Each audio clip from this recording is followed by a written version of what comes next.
following the event. So without further ado, I give you all the amazing Dr. Walkie Charles.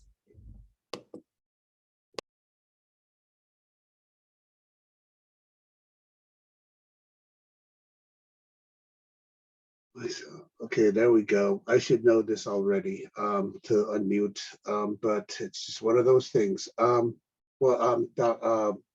here, Kuya Chakna for the introduction, and Maggie, thank you for all the work that you've done to create these speaker / research series for everybody to see. What's really exciting is that we tend not to share our research once we're done with our work, but it's our hope that we begin to share our work, our studies about, what we do and that kind of stuff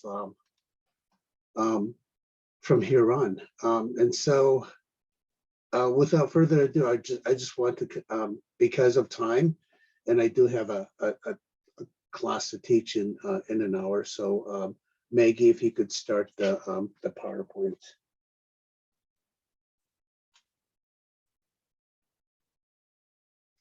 So my study is looking at assessment. Well, because assessment has always been so crazy in terms of how do we use assessment? And assessment is usually done at an institution for the way that they measure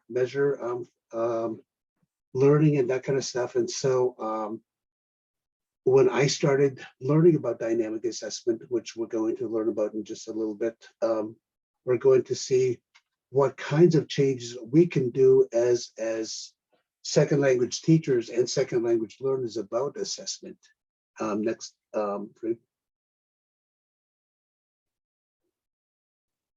and so I want to introduce this by saying, and this is what, and I say this often to my students, if we're ready or when we're ready, we'll get to that space where we want to learn or become or acquire something. And that's also a very Yupik concept, principle that organizes teaching and learning activities in Yupik communities. And even as a child, as you see this kid, he's just playing with nails and a hammer and a board. That's a form of apprentice in a sense, because he's learning how to use properly from a very early age what it takes to become skilled later on. So children participate in communal activities. We see kids in my community, in the Yupa communities, specifically because that's my focus. Like cutting fish, little fish, the size that would be just right for the kids to cut for the first time, and then transition from observing to working side by side with older or more experienced individuals. And during this time, there's conversation between the two, and there's no competition but support for each other. And so it's a very natural way of learning, and for the adult to be assessing the child as they move forward. Next frame. And again, success for Yupi kids is not an individual pursuit. There's no competition. Caregivers invest in the mentoring process, and they move between evaluating the learner's needs and abilities and engaging them in the activity in a hand-over-hand manner, and reevaluating. And the way that they reevaluate when working with kids is always saying "asikhba, asikhba," which means good job, even if they made a mistake, to encourage them to continue doing what they're doing. And this model is known as Baroyun, which integrates teaching with assessing and implicates both learner and teacher as full participants in the activity. So there's this, like I shared just right above here, hand over hand manner. It's you see, we do, we see, we do. And then the evaluation, we need to fix this one a little bit more.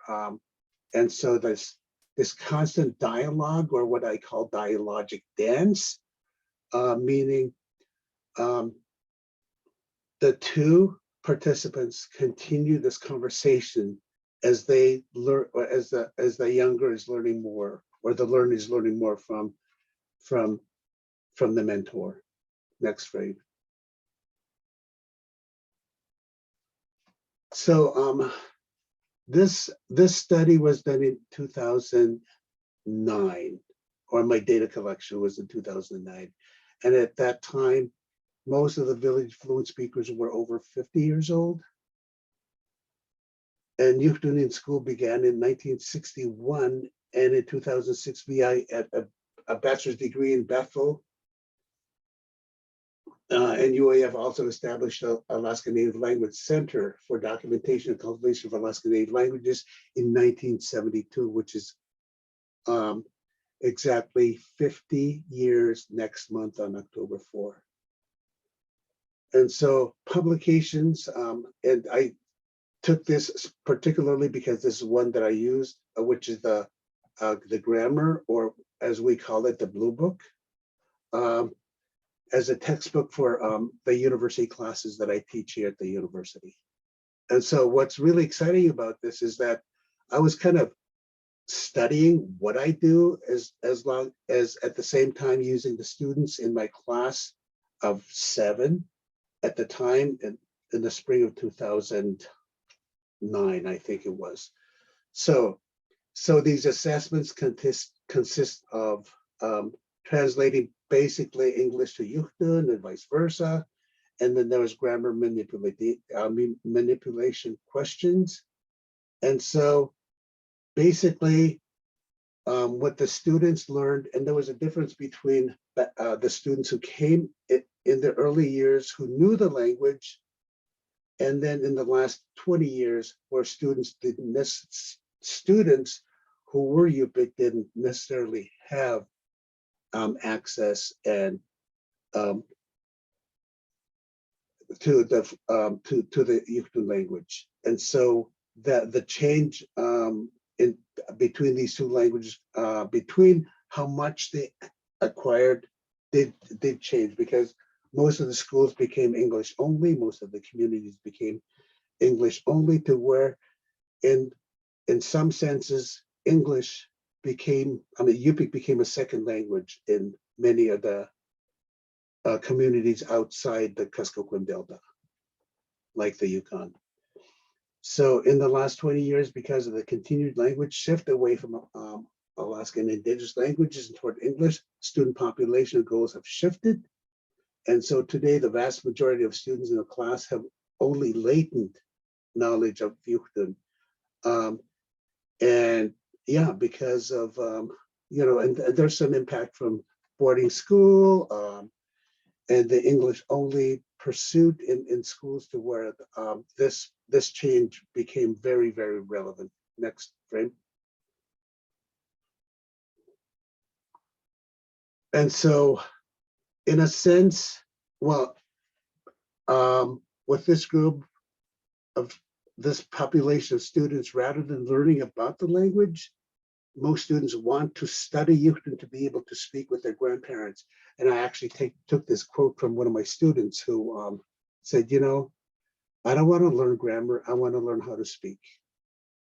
And how do I reframe the way that I deliver Yugtun and assess their learning and stay close to their needs of wanting to learn the language? So, and with time, the pool of instructors changed. And in 2001, there was the first Yupik person who began teaching Yugtun at the university level. And before that, there were people, outsiders, who were teaching the language. And for the first time in 2001, we finally had someone from within who was able to teach all the courses in Yugtun at the university. As instructors moved into a leadership position in the Yugtun language program, I felt that this approach of dynamic assessment became a way in which I was trying to make the learning environment more congruent with the Yupi culture, addressing shifting needs of the learners. And so we'll learn a little bit more about what dynamic assessment is as we move forward. Next frame.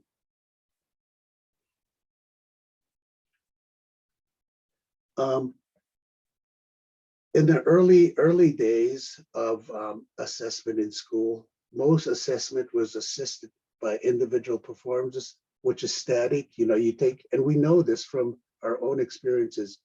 We're given a test, and we complete it in a timely, I mean, like in more often than not in 1 hour, and then we hand in the test, and afterwards it's over.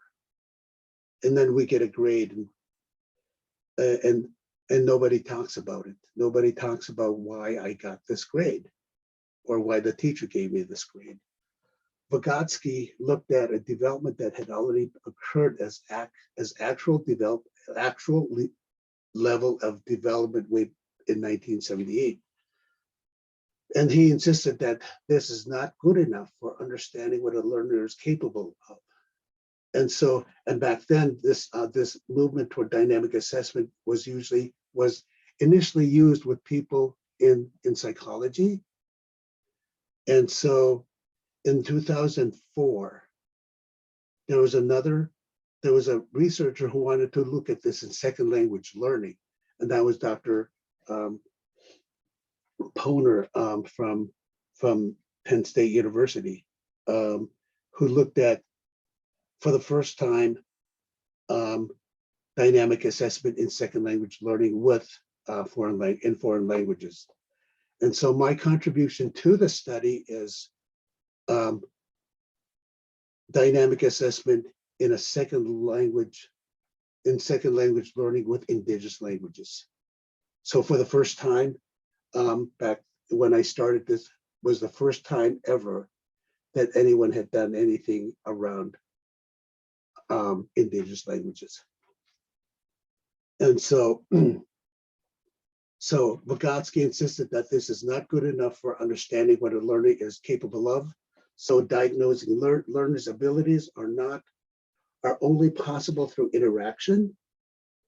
And this unveils their potential level of development. So we have an actual level. So it's everything that we know already today, right now.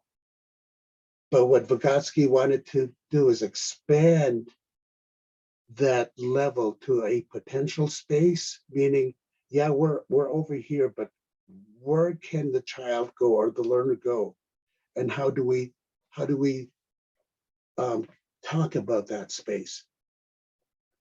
And so this potential helps lead the way for instruction by identifying abilities that may be guided through mediation. And we do this naturally in Yugtun. When we mediate, you say, well, tell me more. How did you get that? How did you get that? How did you get that? Asichba, and asichba meaning good job. So DA then integrates teaching and assessment in a process in which learners are supported by assessors and teachers. And so everything that we do through dialogue between the learner and speaker, we learn about the student as we learn about ourselves as facilitators or as parents, so that there's this learning or co-learning between the two spaces. Next frame.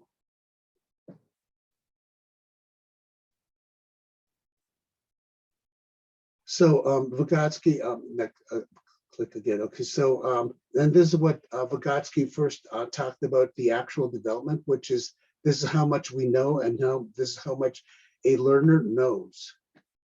And so and that's basically where we swim around, is in that actual development. And when we learn something outside, we get scared. And so next, go ahead and click. And so, and then what happens if we want to proceed beyond what a child or the learner knows, is a space called the zone of proximal development, which means, yeah, in order for a learner to go beyond, something has to happen until you get to the next slide. This potential development. So we go from what we know, what we want to know, to get to that up to that space where we go, oh wow, I just learned something that I thought I wasn't able to. And so when I saw this approach that Vygotsky made, I thought, well, this is a little too choppy. And so how could I reframe it in a way that makes more sense to the way that I view my learners and the way that I view myself as a teacher. And so I took what Vygotsky had and created what I felt was the most beneficial for my learners. Go ahead. Yeah, and so this is a process that that I wanted to call Yavaska, meaning the process of moving forward. Next frame. So again, like Vygotsky, next frame. Next frame. We have, this is the space where we think we know, and we know what we do know today. And then next frame. And this is the zone of proximal development. That means we could expand to this space. Next frame. And next. And so this zone is where everything happens. Thank you, thank you. Go ahead and go all the way. And so what we need to do is we have this space where we feel comfortable in the actual development. And then because that's what we already know, that's where we feel comfortable. And where we want to go for something that we don't know is to that potential. But what happens is that magic time in the zone of proximal development, ZPD, where how do we get there? And that's where the dialogue and the mentoring happens between learner and mentor. Next. And so we have so there's this space where the red dot, that's where we feel comfortable, and the second dot is, yeah, I could move over. I guess I could move over to where I feel comfortable, and so and see how much more I could learn about this concept, this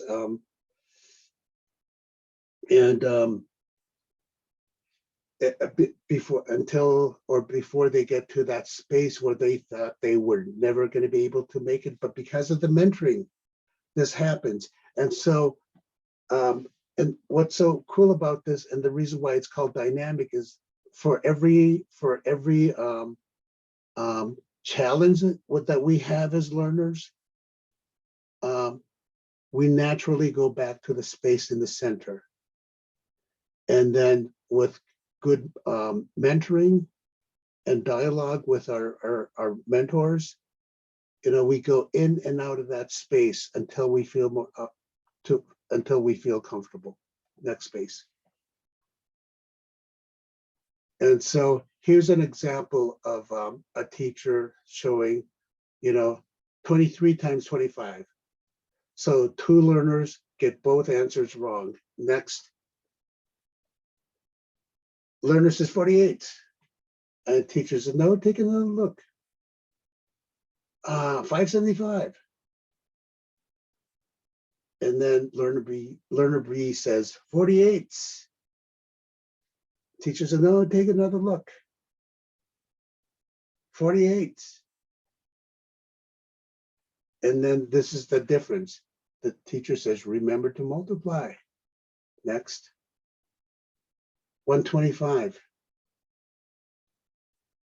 And then this is where the dialogue happens. How much is 20 times 25? I don't know. So the idea behind this is with the top portion, there was no conversation. The second portion, there was there was guiding of the teacher to guide the student into a proper answer.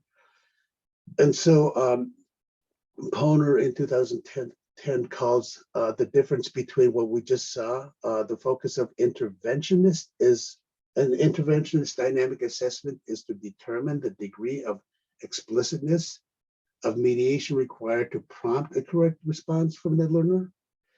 But interactionist, when you interact with your learner, that interactionist DA understands performance as an ongoing negotiation between mediator and learner, in which both contribute differently and through which learners come to participate in more agentive way. Agentive meaning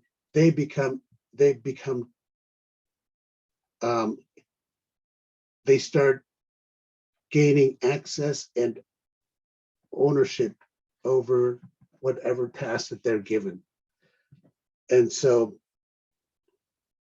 the interactionist approach is a standard approach, but interventionist is a dialogic approach, meaning that, well, as you communicate, the learners learn more about the task. Next.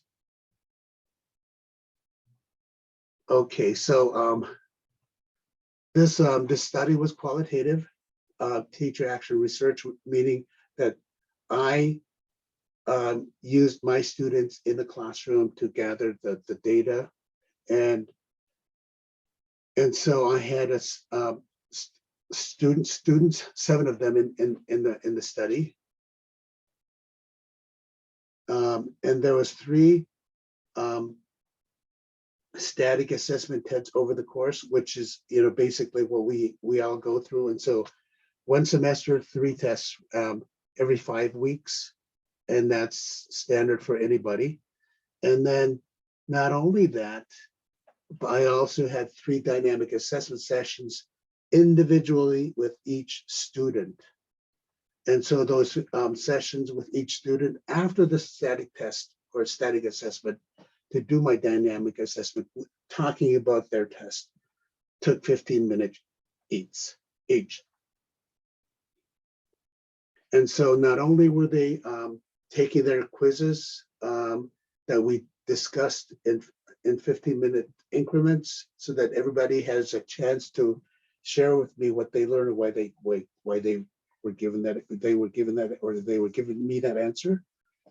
We also had dialogue journals, meaning this is what I learned today, and these are my issues in my learning, and I would like more clarification. And so I respond every single day. They write, I write, and that was another way of dialoguing with my learners about what they learned or what they wanted to learn, or the challenges that they had. And so I selected Arnold because he represented the key target demographic of this university class, because he's, go ahead, he's Yupik. He has a strong desire to learn his ancestral language. He was a struggling student. And he was a type of learner who can potentially most benefit from dynamic assessment in this context, because, and we have these kinds of students where they border dropping out because they just can't get it. And so I targeted Arnold, and Arnold is a pseudonym in this study because I wanted to see what I could learn from him about his struggles to learn to gain access and ownership and membership of the language through dynamic assessment and through this dialogue, or this dialogic dance that I learned about, and I felt was very, very Yupik in a way, because I was able to say, well, tell me more.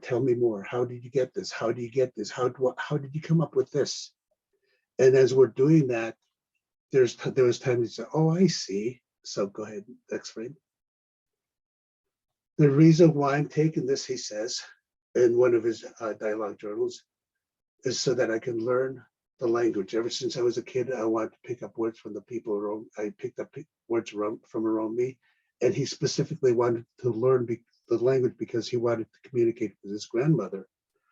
And so that was his desire.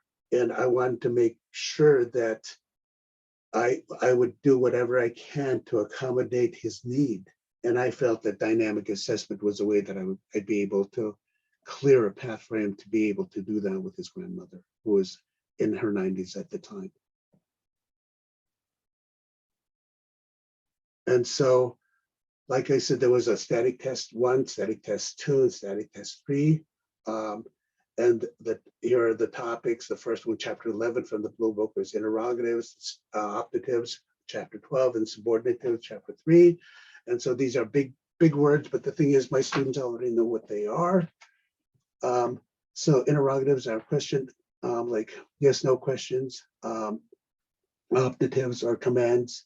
And then subordinatives, we just call Looney Tunes, like Dai Looney, Ayak Looney, Nuk Looney, those kinds of things. And so, and the static, I identified the static test scores on in specifically Arnold's. He got a 50, and then 75, and an 80. And you see that there's a range that was increasing as he learned more about his role as a learner through dynamic assessment. At the beginning, he wasn't sure, and then he developed more confidence. The more I asked, the more we had these dialogues, and the more confidence he had about his ability to learn the second language that he really wanted to know. And so, in a sense,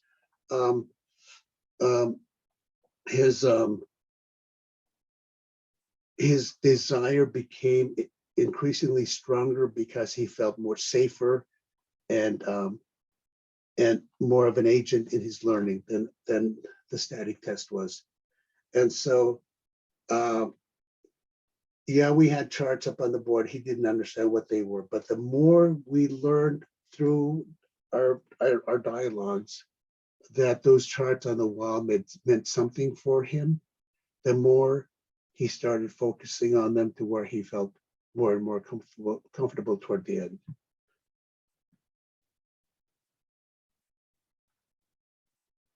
Next. And so, and this is part of my the first dynamic assessment, the first after the first test. And so, so you notice I said good. I kept using the word asikhba to soften the dialogue by saying, yeah, that's good. How could we fix it? And so, and so this tell me more process, I attempted to do with every single student when I met with them for 50 minutes after every static test. Next.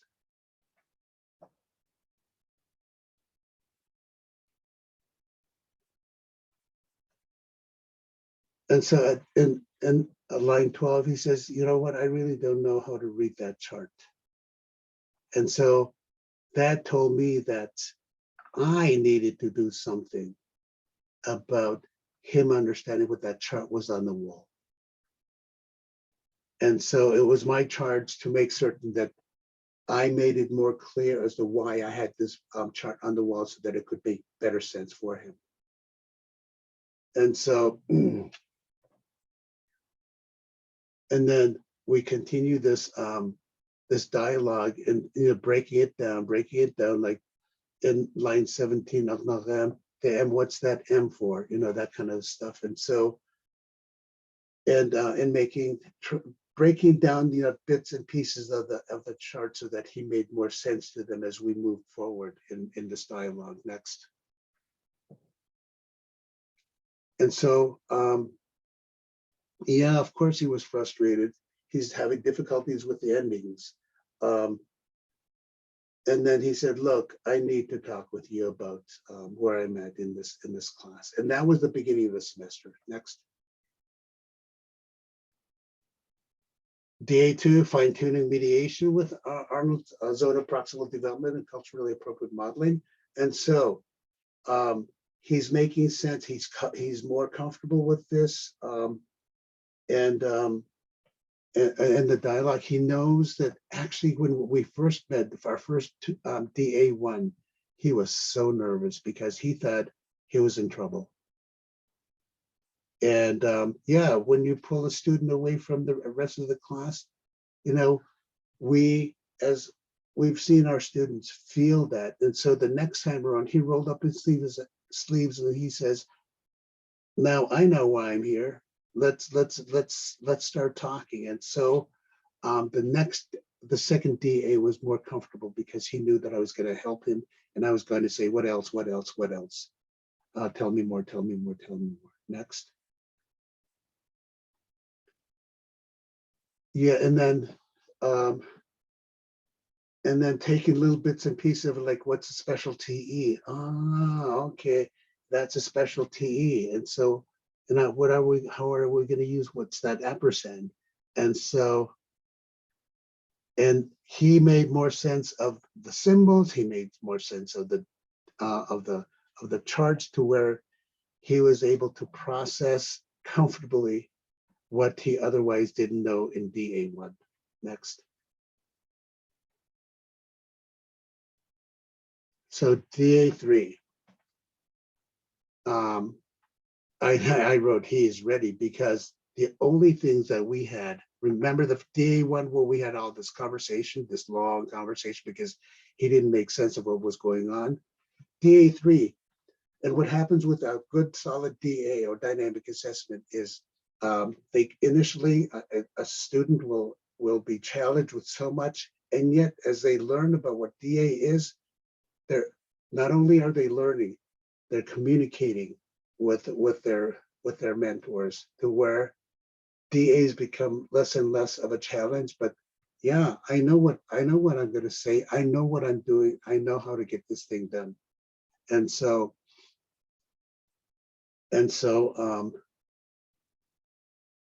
this dialogue on DA3 is way shorter than what happened in DA1. Next.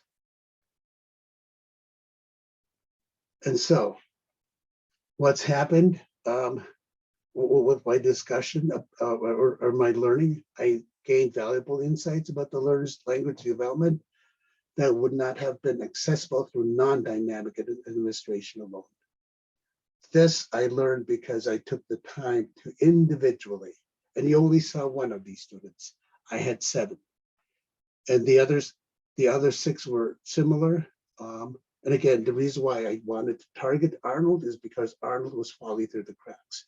Yet Arnold did not fall through the cracks, because I was able to slow down the process and provide him that step-by-step dialogic dance, so that he continued to improve as we moved forward.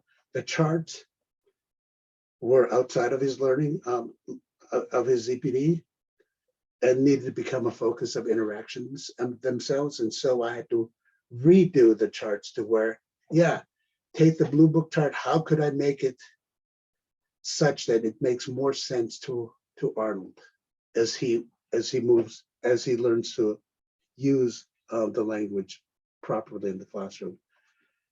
And then he did gain partial control over these cultural artifacts, these charts.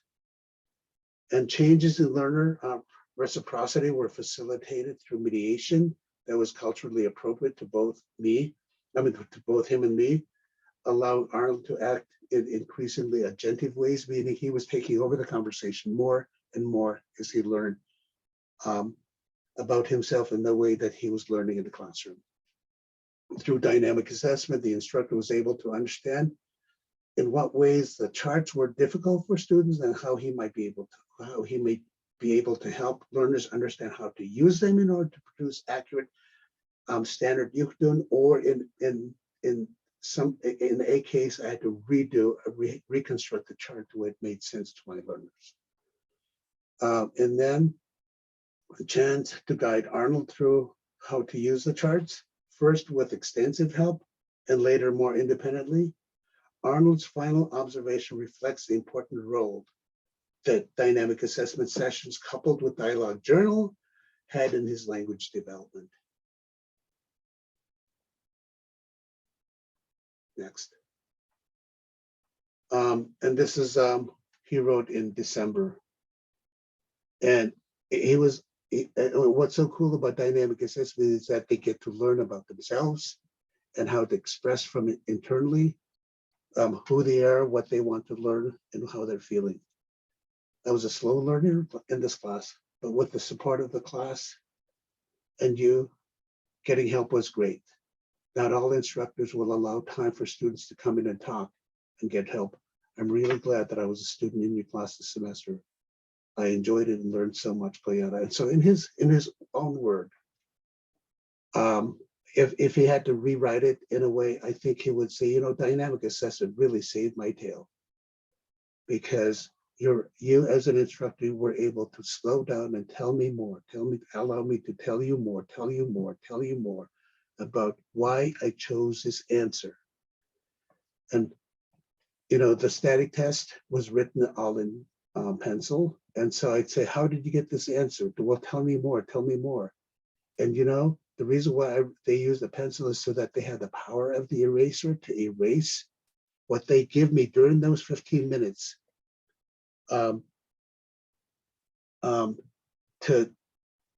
the power of the eraser to erase what they initially wrote and change it, because in that conversation that I have with every single one of my students, they have a chance to tell me why they provided that answer, and they go, wait a minute.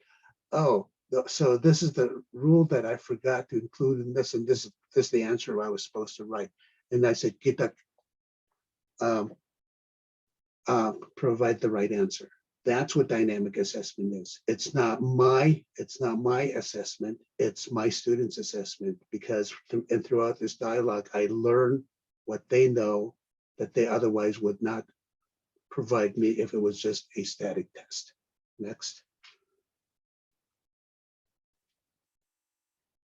Next. So what we saw in Arnold's progress is that he was very, very safe in the inner circle number 1. And then with his first dynamic assessment, and then the second dynamic assessment, chapter 12, he was able to kind of move from his safety net, because he felt a little bit more confident in the way that he could expand his ability to use the rules in the language that was provided in the Blue Book. And in dynamic assessment 3, how comfortable he felt about moving away from his safety zone. And you notice that all these 3 circles are have dotted lines or spaces in between. That's what dynamic assessment should always be, is the ability for the student to breathe in and out for every example in the test.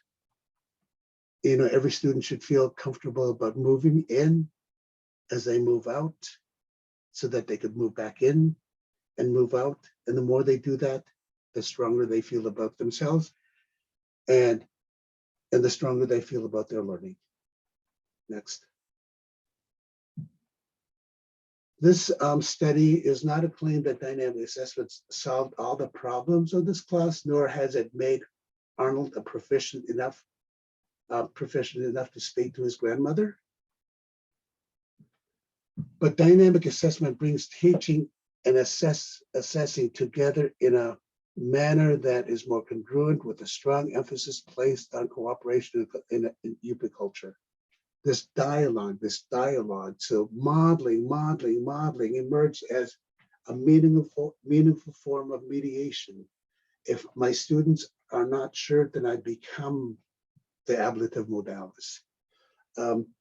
As learners listened and observed how mediators solved the linguistic problems with chart use, he was metaphorically working side by side with an elder who showed him and supported him rather than posed questions. And so we didn't have a village to do this, but my classroom became a safe place to make mistakes so that we could work things out together. Paralleling Yupik cultural norms, the process became one of collaboration rather than displaying individual knowledge. And so the study brings to light questions about the role of charts in learning, in language teaching and learning. The use of psychological tools plays a key role in Vygotsky's theory of mind. And Poner summarizes that by saying education can be thought of as the activity of helping learners to develop psychological tools, thereby enabling them to interact with the world in increasingly complex ways. Start small, think big, allow the students the safe place to examine, to dialogue, and to grow from within, and first and foremost, take charge of their learning. That's all I have to say.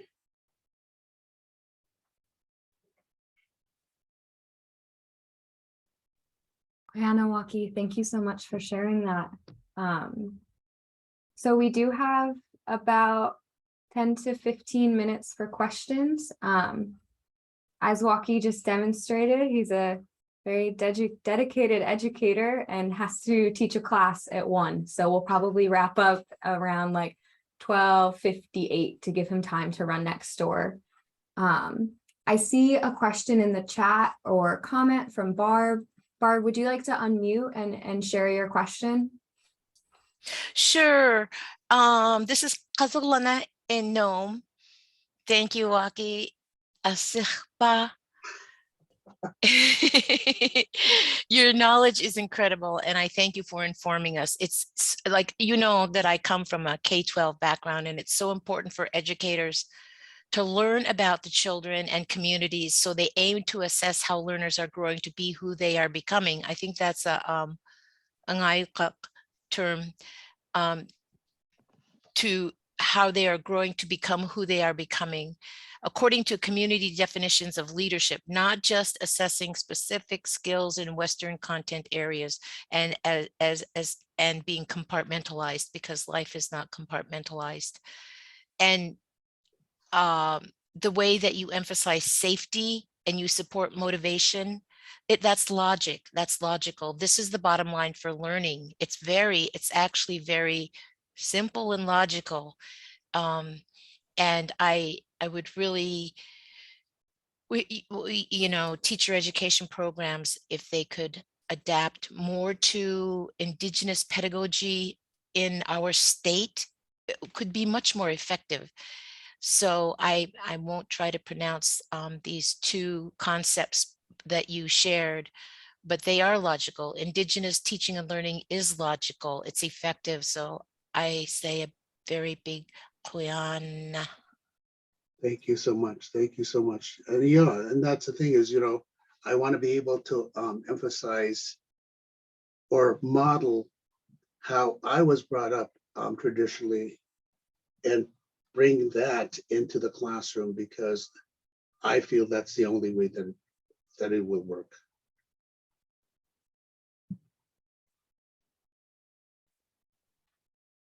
Do we have any other questions from the audience? You can raise your hand or just drop something in the chat. Vishinlai? Oh, Walkie, thank you for this presentation. Really enjoyed it. I really love Vygotsky and his ZPD. And I think we have kind of similar studies that we use Vygotsky. Use dynamic assessment is this idea of that you said interaction. And so a lot of the classes at the university are being taught online. And so I was wondering if you had thought about how would you transfer DA to an online class? That's a very good question, and I wish I had the proper answer for it. But I think one of the things that you and I, Hishinlai is a colleague of mine, that we do, and I think we we should continue to do is to make certain that the learner becomes first, that I should be the one consistently trying to figure out what I could learn from my individual students. And in doing so, you know, how do I position myself in a way that I could create this dialogue with my students? And so one of the ways that I do this is like, well, tell me more in the classroom. I say, tell me more. How did you get that answer? And instead of, yeah, this is the answer next, this is the answer next. Good job, you got this answer. That was really nice. Next, no. How did you get this answer? They wrote it, they took the time to write it up on the board. Let's break it down. It's because there might be somebody in the audience who might not know how this answer was done. Let's break it down so that people could go, oh, I get it. Because there's a lot of us, you know, in the audience, in the classroom who say, oh, okay. And we leave without knowing. It reminds me of what my father would say so many times, and this is what dynamic assessment really is. And when we've taken the opportunity to listen, and we've taken the opportunity to observe, then we too might have a story to tell. Meaning, if I take this big concept and break it down into little pieces and observe how it works together, what's going on throughout the process, I might have an answer that's going to make so much more sense. Masicho. Aha.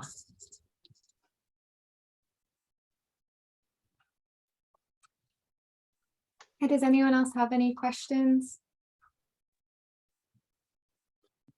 Well, if there's time, maybe I'll ask a quick one, if that's okay. This is Mike. Yeah, of course. Go ahead, Mike. Walkie, excellent as always. Really great to hear your knowledge. And I just want to acknowledge that Walkie has been a great influence on my own teaching. And I wanted to kind of put a question to you from one of our first times we met back in 2007 when our offices were next to each other. And you passed on a book to me by Paulo Freire and the Pedagogy of the Oppressed. And I've made use of that every year of my life since in my teaching. And I just wondered how what you were talking about today in the spirit of that writer and that book helps to empower students to increase their self-determination and to increase the confidence that you're repeatedly necessarily talking about. Because of course, one of the goals of education is to improve the self-determination, power, and confidence of students through education and literacy and so forth. Thanks, Walkie. Thank you, Mike. And true, I really appreciate the camaraderie and the work that we do together in many capacities. Thank you for teaching me who you are as well. One of the things that I need to keep in mind is provide my students the ability to bring in their mistakes. Come on, bring in your mistakes because we'll fix them together.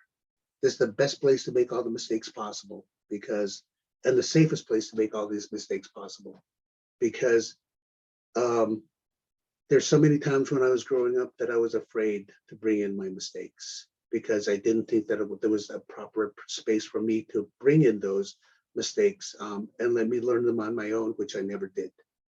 I want my learners to have that opportunity and that safety to feel comfortable in their learning. Thank you, Walkie. Much And appreciated. that's what dynamic assessment does. I mean, dynamic assessment is not just assessment, it's a dialogue. Yeah, thanks again. I fully agree. Thank you. And thank you, Walkie. Thank you, Mike, for the question. Do we have any other questions?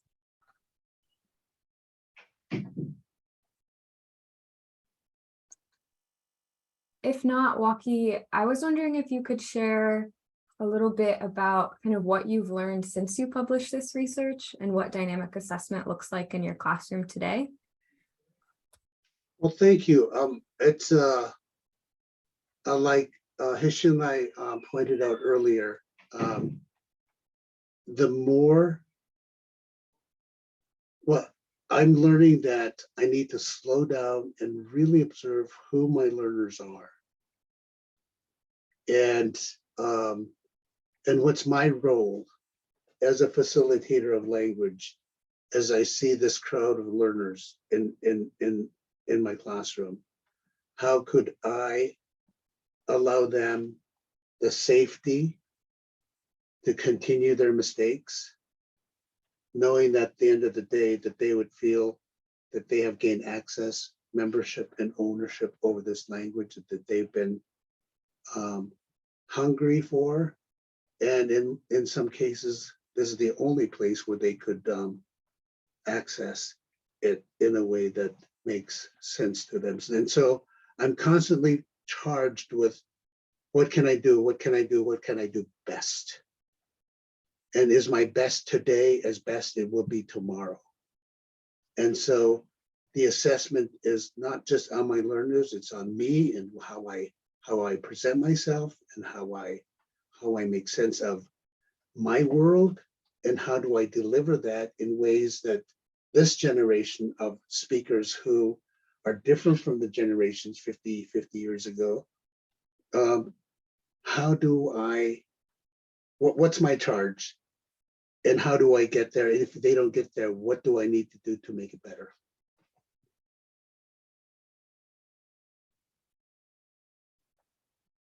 Thank you, Walkie.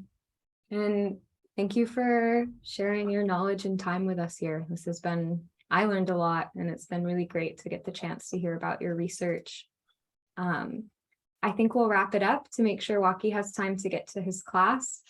I'll just remind everyone this is a monthly series, and our next event was on October 12th, where tribal governance faculty Michelle Demert will be sharing about her research on how the Violence Against Women Act applies to Alaska. And maybe before we leave, Walkie, if you want to invite everyone to your birthday party on October 4th, I'll put the link in the chat, but I'll let you do the big invite. Well, thank you. There was an ulterior motive to this. Alaska Native Language Center is celebrating the 50th anniversary, 50th birthday since its inception, October 4. And it's an all-day event where we're going to see language faculty from the past, their stories, what they learned, their struggles, and then we're going to have some keynoters who share what they learned in the past. We're going to have panelists who are going to share what they want to see, what their dreams are from here onward, and there's going to be people representing the legislature, and there's going to be some honoring of people who have passed on. And so it's a whole day of celebrating language, where languages and where language needs to be today for tomorrow. Great. Thank you, Walkie, and thank you everyone for joining us today. And hopefully we'll see you on October 4th. Okay. Thanks all. Liana.